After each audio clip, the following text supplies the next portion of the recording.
This story has been recorded at an Addictive Eaters Anonymous meeting in New Zealand. You can email us at contact@aeanz.org.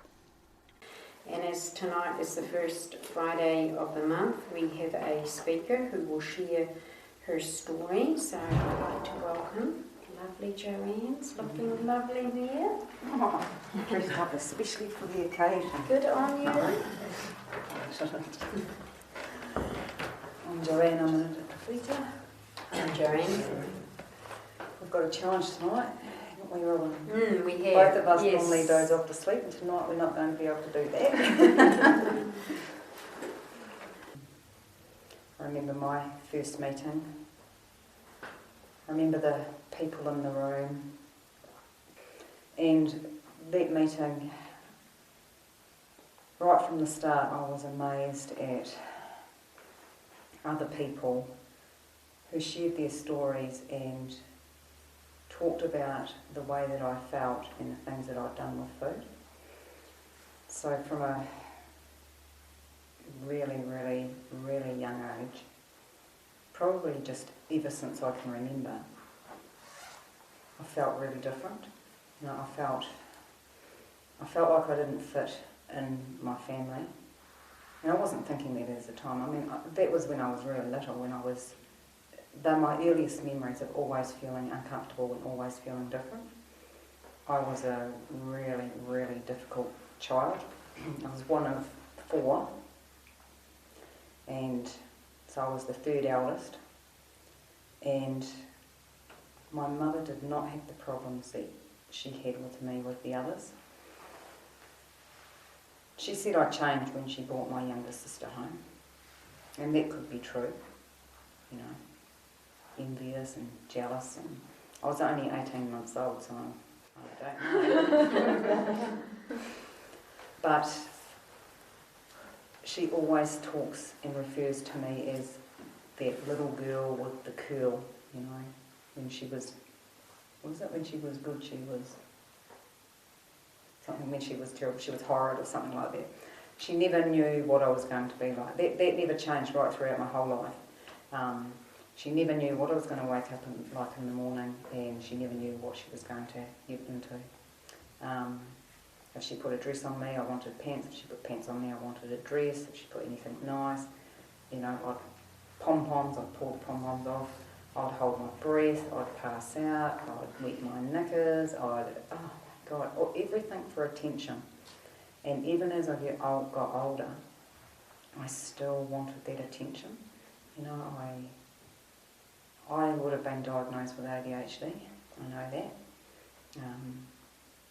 because my attention span was limited, and, you know, I just did fucking odd things. You know, my favourite number was 4. I would have been diagnosed with obsessive compulsive disorder.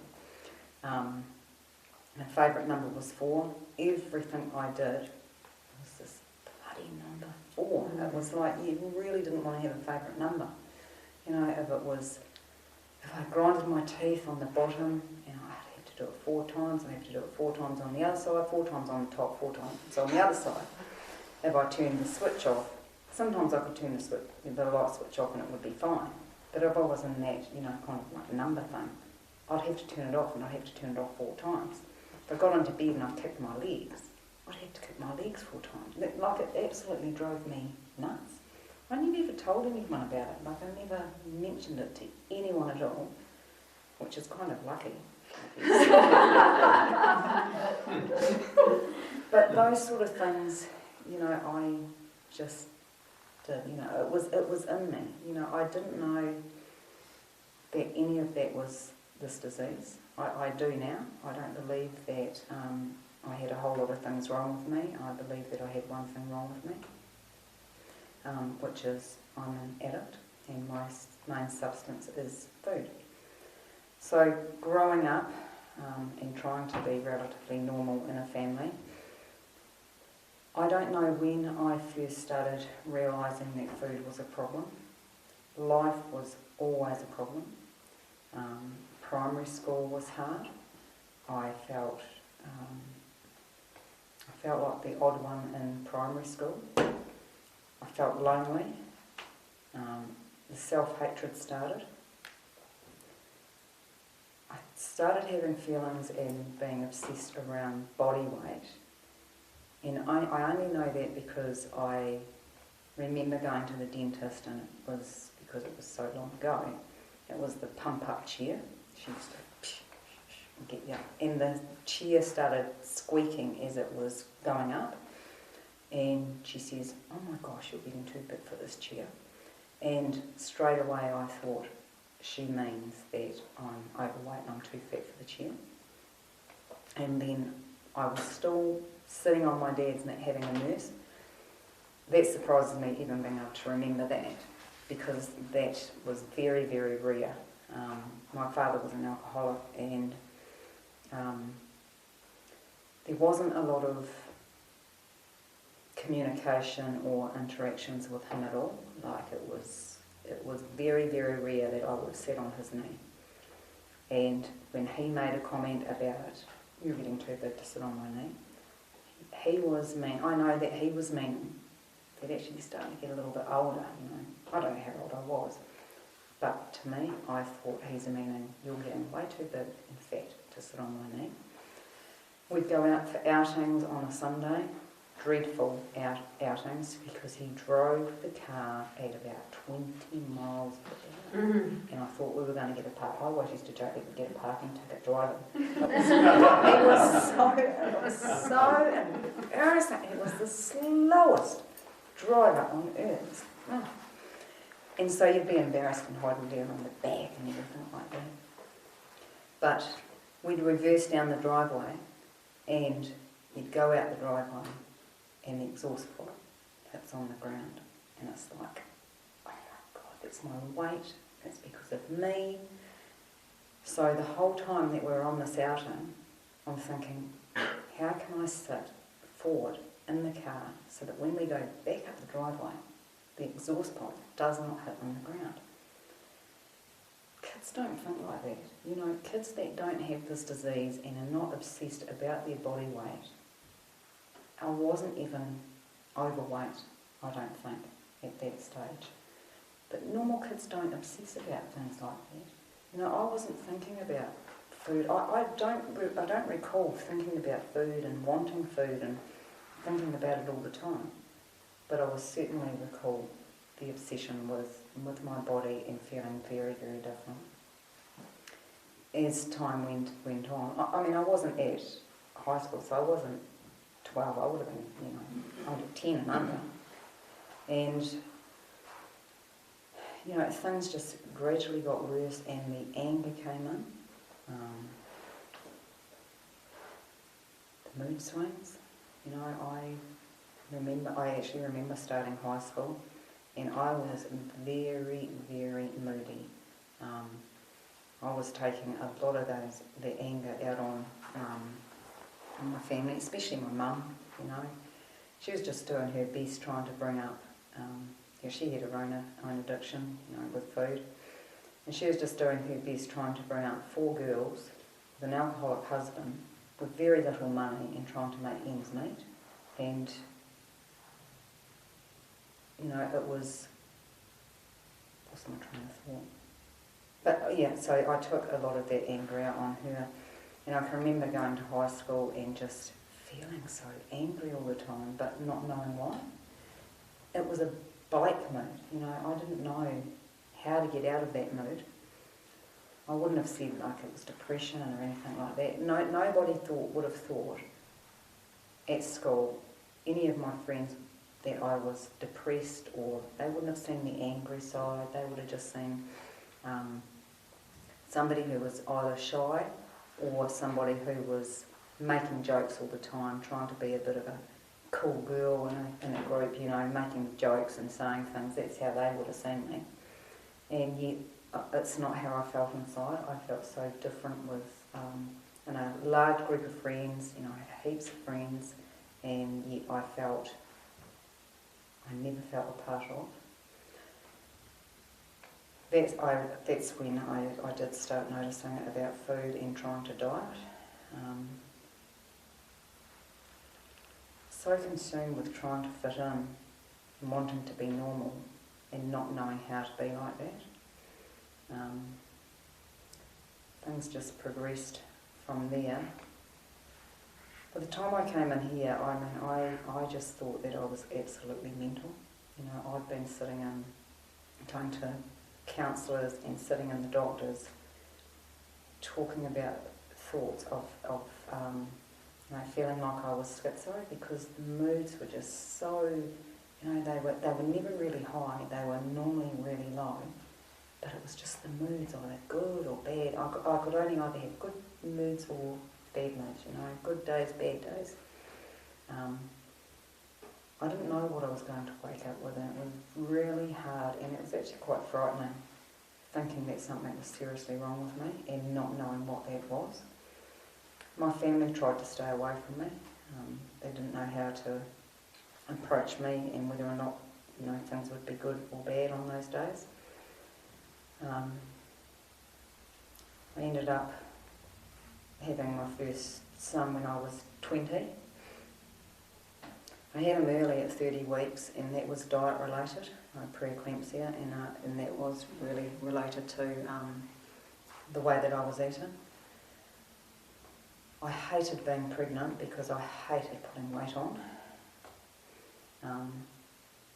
My life was so unmanageable that I never actually found out that I was pregnant with him until I was like 18 weeks pregnant. And I had him at 30 weeks, so it was a really short pregnancy. But when I went into the hospital for my checkups and they would weigh me, I was putting on a lot of weight, and they would talk to me about what I was eating. And I'd think, I've really got to change, you know, I've really got to change what I'm eating. And I'd leave that hospital and I would just be eating. Like, I didn't know how to stop doing it. And I could feel it was hideous, because I could feel myself just getting bigger and bigger. And I couldn't stop, and that's where I felt like I kind of lost all control. And then when I had him at 30 weeks, of course, I had got a lot bigger, because I was so swollen with like fluid that my boyfriend's brother came in, and he walked straight past the bed. He didn't even recognise me, because I was just like, and from there it just got worse. It really did.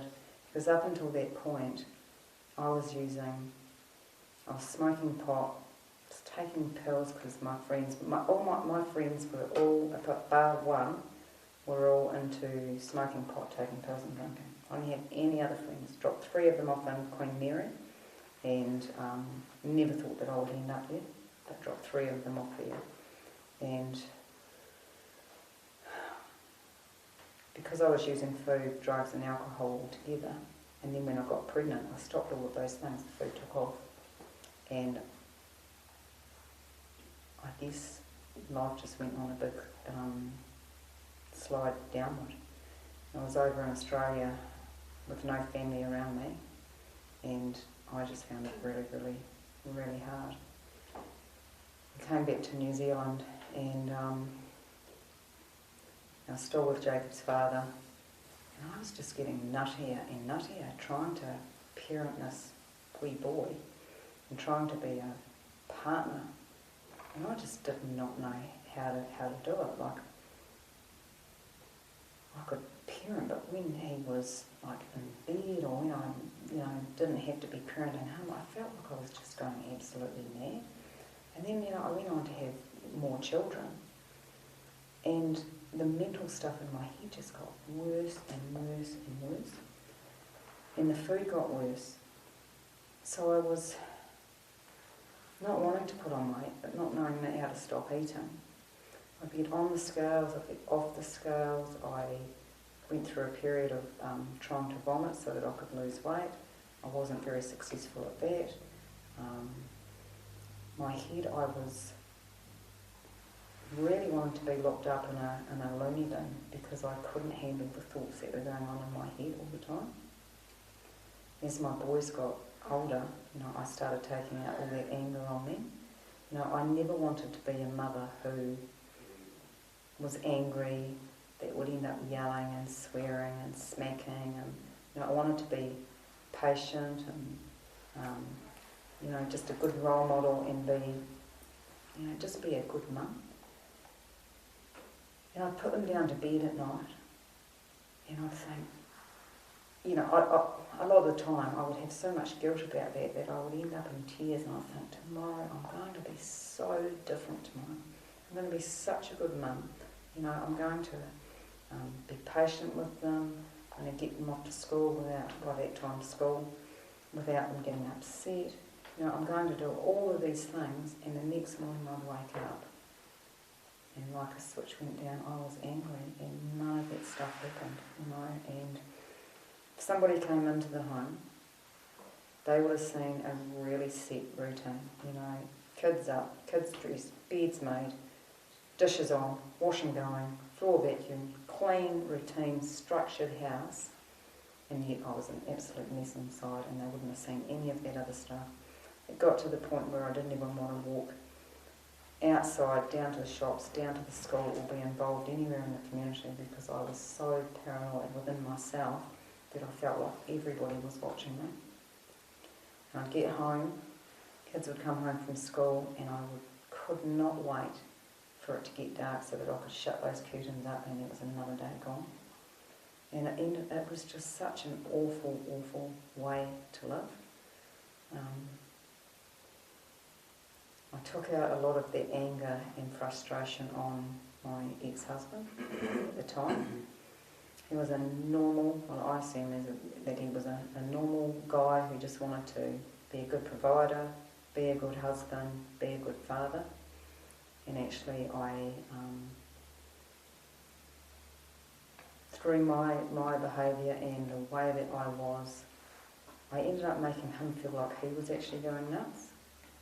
I made him feel like he needed counselling. I told him he needed counselling. We tried marriage counselling. Didn't really talk about anything about how I was with the food or anything about myself. It was always pointing the finger at him. He wasn't actually the one that needed to change, it was me. But I turned things around so that his family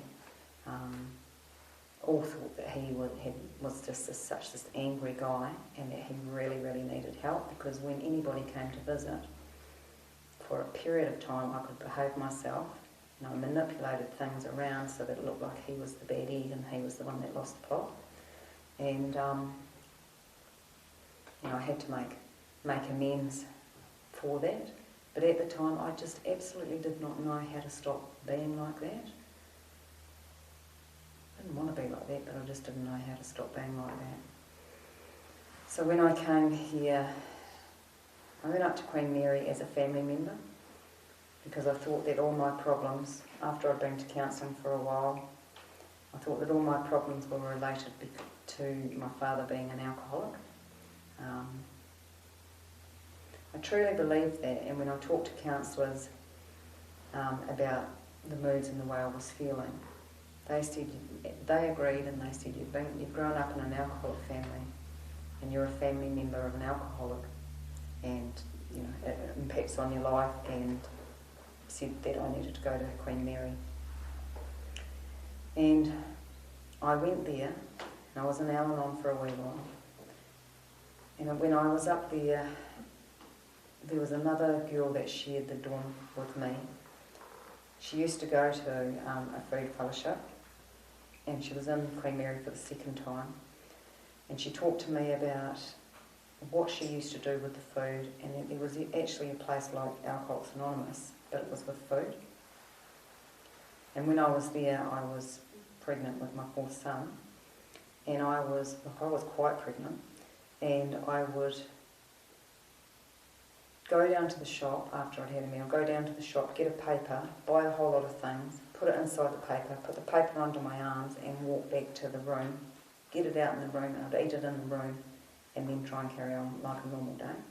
So when she talked to me, it was when the fellowship had just started going up to Queen Mary. I think I went to one meeting there, and then when I came out of Queen Mary, I went to Al-Anon for around about a year. But when I was in those meetings, while I related to some of it, the way that they were describing their partners and their family members who were alcoholics and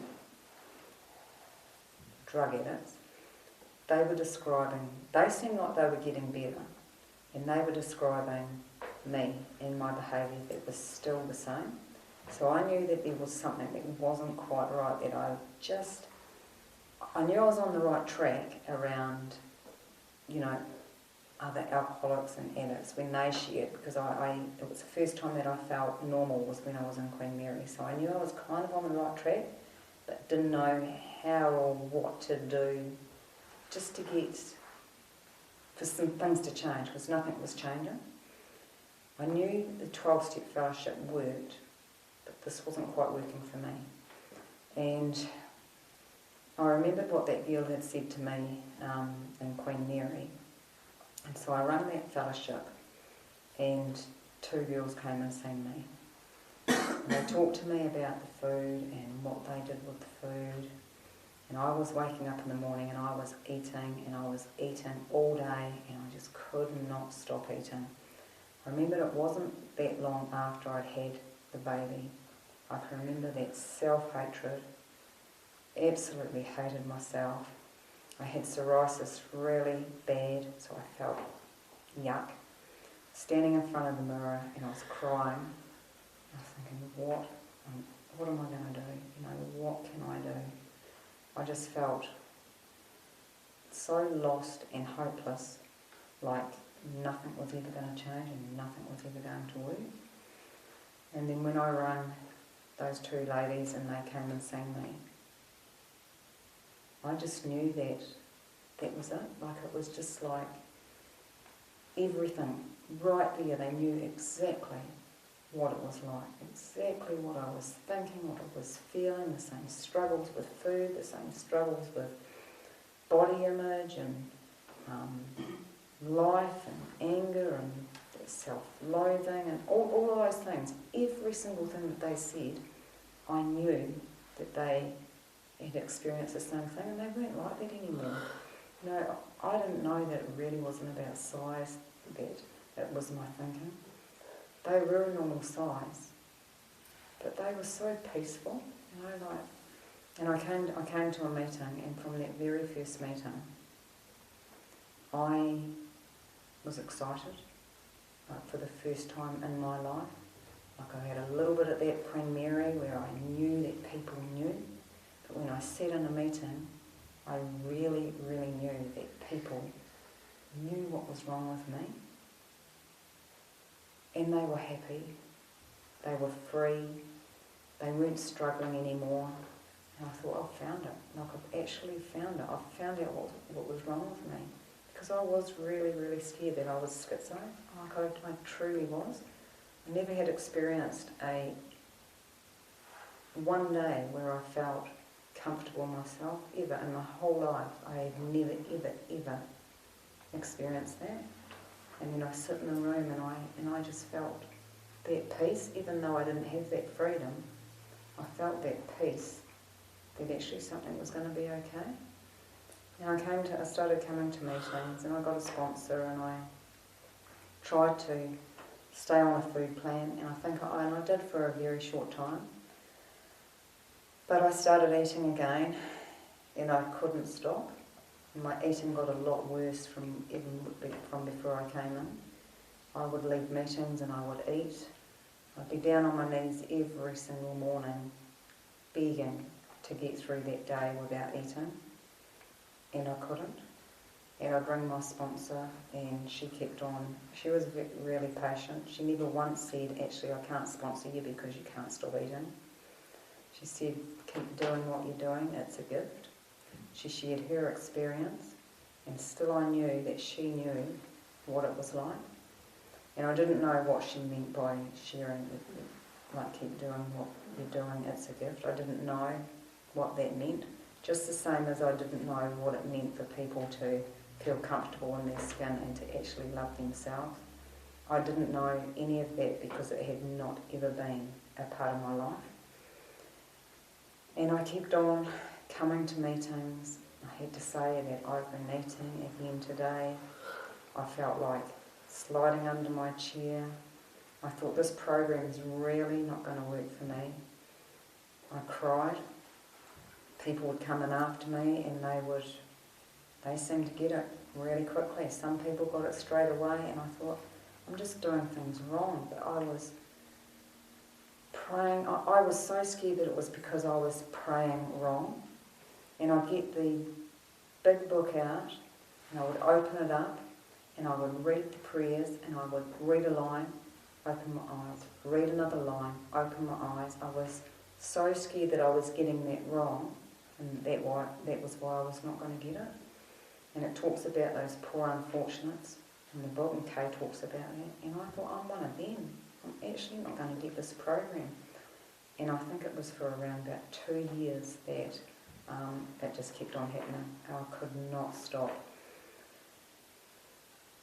I don't really know if I ever clicked on to, actually it was nothing about me, it wasn't me. I don't have any willpower to stop eating. I still think I thought it was a bit of a diet. I'll eat in the weekend. Well, no, I didn't think it was a diet, but I think I still thought that I could do it. You know, kind of that, oh, it's the weekend, I'll start on a Monday kind of mentality. But I don't know what happened, and I remember Kay saying, well, it took more eating.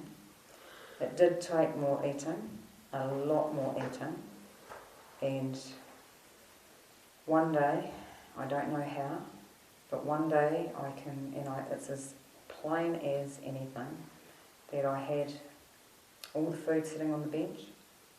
The kids were in the background in the lounge, they were playing, we had all open plan, they were sitting in the lounge being loud. It's like I had tunnel vision, I could hear them in the back, and it was almost like, it was just going wow, wow, wow, like this, because I was so focused on wanting that food. I was crying, because as much as what I wanted that food, I didn't want it either. Probably more than what I'd ever wanted before. And it kind of flashed before me that if I pick up that first one and I start eating, nothing in my life is going to change. My children were witnessing Wayne and I arguing and fighting just about every day. They were seeing and hearing it all the time. They were seeing me angry all the time. It got to the point where I was even smashing things around them. It was just, it was awful. And I'm looking at all this food sitting on the bench, and I'm crying, and I didn't eat it. I actually didn't eat it. And it still amazes me that I actually didn't eat it. And I went and rang my sponsor. And from that time, I haven't had that craving to eat back. I had not eaten at all since that time. And that's, gosh, my youngest one's coming up 21 in March. I take my date from him being 6 weeks old, because that's when everything was down. But when I actually was in hospital with him, I could not stop eating. And, it was just awful. So I take it from when he was 6 weeks old. So that's how long it has been. And I know now that that was my higher power. Like, I had a trust in a higher power, but not really trusted that, something so powerful could remove that craving to eat. But actually, that's exactly what's happened. The craving has gone. Nothing to do with me. Absolutely know that I'm beyond human aid, and that if my higher power hadn't have stepped in that day, it may have been another day, I don't know, but actually that's what happened, is that my higher power gave me that defence against picking up that first one. And life is just so normal now. Like, I work in a job that's pretty pretty full on and pretty busy, and things happen all the time. And I've gone through with my children, some really, really tough times. The oldest one's in prison. He's an alcoholic, drug addict that's been in this program, which doesn't want that, and he's, for the third time sitting in there. I've been through really, really difficult times with him where I felt like I'm absolutely going to have a mental breakdown. And I've talked with my sponsor and other people in this fellowship a lot of times about him. But yet I've got through all of that time without ever thinking that I need to have something that makes me feel good and that I need to use any substance. I've been through, difficult times with one of my other sons too. Same thing, I have never had the want to eat or to use any other substances, but I've always had the want to get well and to be able to have a normal life free, absolutely free from, that life of not knowing that there was anything else at all for me. So, I'm really, really grateful for this fellowship and the people in it. Thank you. Thank you,